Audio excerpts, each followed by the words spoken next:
Hello, my name is Omar Rampersad. It's Sunday, March 3rd, 2019 at 5:43 p.m.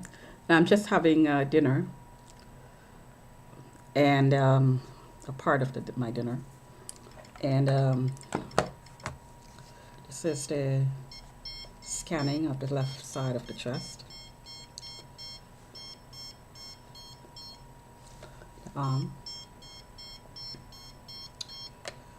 the hand. As usual, um, as soon as I put the first mouthful of food in my mouth, I immediately get hit with this huge burning sensation on the left side of my chest and back. And it continues until I stop eating. And I'll show you the temperature underneath my armpit, 37.8. And that alarm indicates a fever, which I don't have. It's because I'm pulsed with this, with the power turned up suddenly. Now I don't have anything underneath my armpit. My armpit is bare. So 37.7,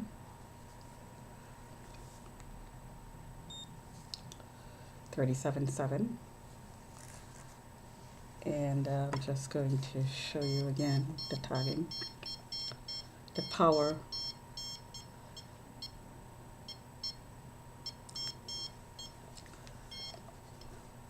And the power seemed to be turned down suddenly.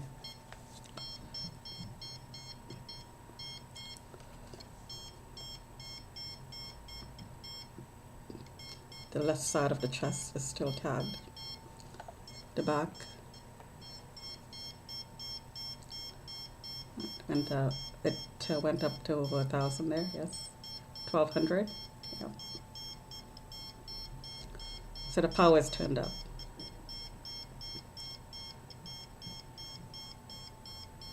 And it's going up over 1,000. The reading. So the power is turned up.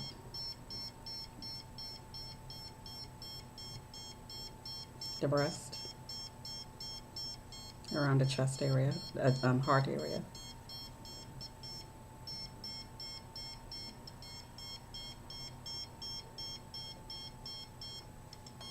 I'll do that temperature one more time.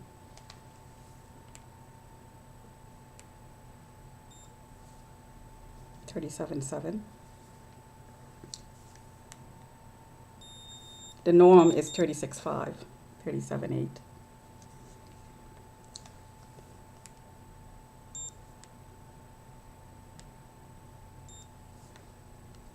$37.5.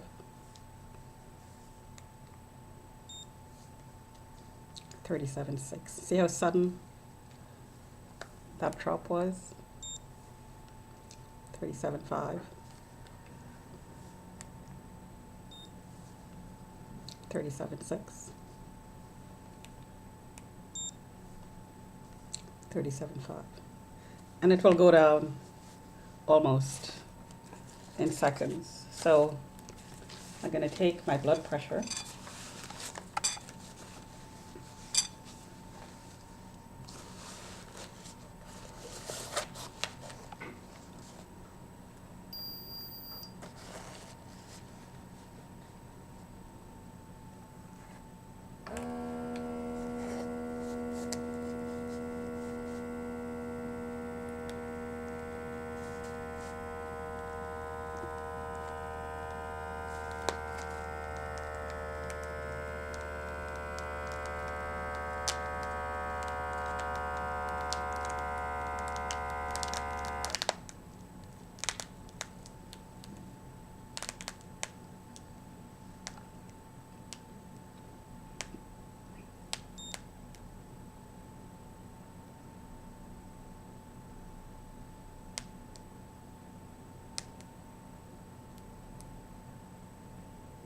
And it takes a few seconds.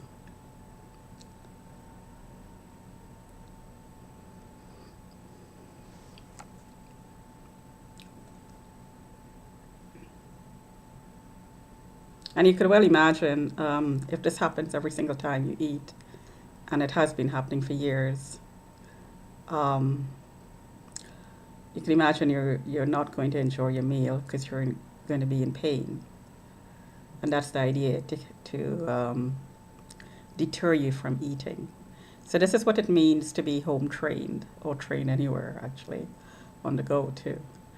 Um, but I hear a comment outside the window that I'm being home trained. So I'm actually being trained using microwaves. Um, when when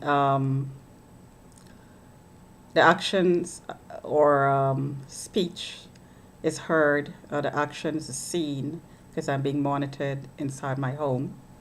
This is monitoring, evidence of monitoring, because I'm being scanned. I immediately get a feedback, and the feedback is to increase the power of the scanning, which causes pain. And there is the pain. 137 over 77, 78 heart rate. So burning sensation causes pain. Sometimes it causes acid reflux. It causes hiccups, indigestion, uh, and you start sneezing as well because your face is hit as well. So this is being home trained by the community or the people who are taking part in the community targeting program. So I heard there is no room in prison, and this program is being run on people who's at risk.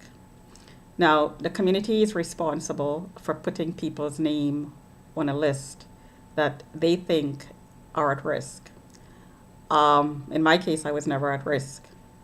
However, my name ended up on the list, and I'm being scanned this way and stalked and mobbed and put through the community targeting program because my name is on the list. My name was put on the list by traffickers. I'm suspecting that I was flagged privately for years, and this most likely happened at high school, on the high school level, by teachers who probably knew about the program.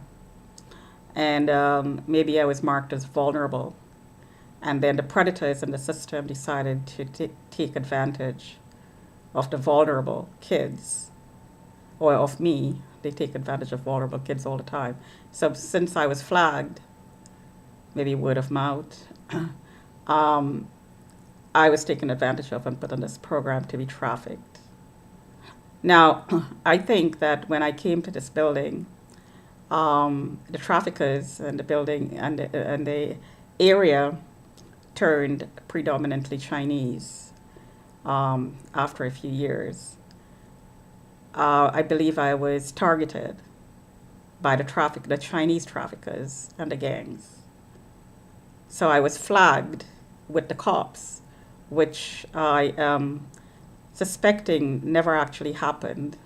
I was flagged by groups of people before in the community who wanted to take advantage of vulnerable people. However, the flagging with the cops, I'm suspecting, started from this building by traffickers in the building who were trafficking me. So in order to cover that, they flagged me and then put me into the program officially. And then we have people like Badr Nizar, who was infiltrated by the traffickers, because I went for a job interview. And I'm suspecting that the people who interviewed me knew that I was flagged and hired me, then took me out of the system and started experimenting on me and started using me. So they were passing me around to the clients who used the link and the password to look at me inside my home, which is voyeurism. And then later on, as the technology came on board, was developed to remote rape. So this is the whole program here. At this point in time, I am suspecting that my name is on the list because I'm continuously being flagged, and right now I'm being flagged by neighbors who's around my unit. And in the past, Unit 233, the occupants in the Unit 233 in the past, at least three sets of people living in that unit are informants. They surveil me, they harass me, they call the cops on me after after they sign me out of the system because they know I'm flagged, or work with somebody who's signed me out of the system. I suspect Gord, the previous superintendent, did that. He used two Muslim families to set me up, basically. They would knock on my door, they would harass me, the kids would be running up and down the corridor. I actually have these videotaped. Bump balls on my, basketballs on my door, and all sorts of things. And then reported to the cops that I was doing it. Pulled a fire alarm. And then reported to the cops that I was doing it because I was supposed to be mentally ill. Of course, it was a lie. They knew that my name was on the list. They knew because I was targeted that the cops were looking for information to criminalize me, to cover the trafficking that was being run by the dirty cops who were involved in this process. So they took advantage of that. So there's a history in these units of occupants in these units being infiltrated and being used because they are located just opposite my unit, so they can listen, look, scan me, use the system that's in this building to log on and scan me inside of my home. Hence the comment, no privacy for you, as they pass my door. So there's a history in Unit 233 of neighbors doing this that is documented that I could pull from the police's database. And I'm suspecting that neighbors around in the floor and above, below, are doing exactly the same thing. They're taking advantage of the fact that I'm flagged, and they're telling lies, out and out lies, just out and out lies, and setting me up and framing me all the time because they want me out of the building, basically, because I'm exposing the trafficking that's going on, that's being covered up by this flagging process. Talk to you another time.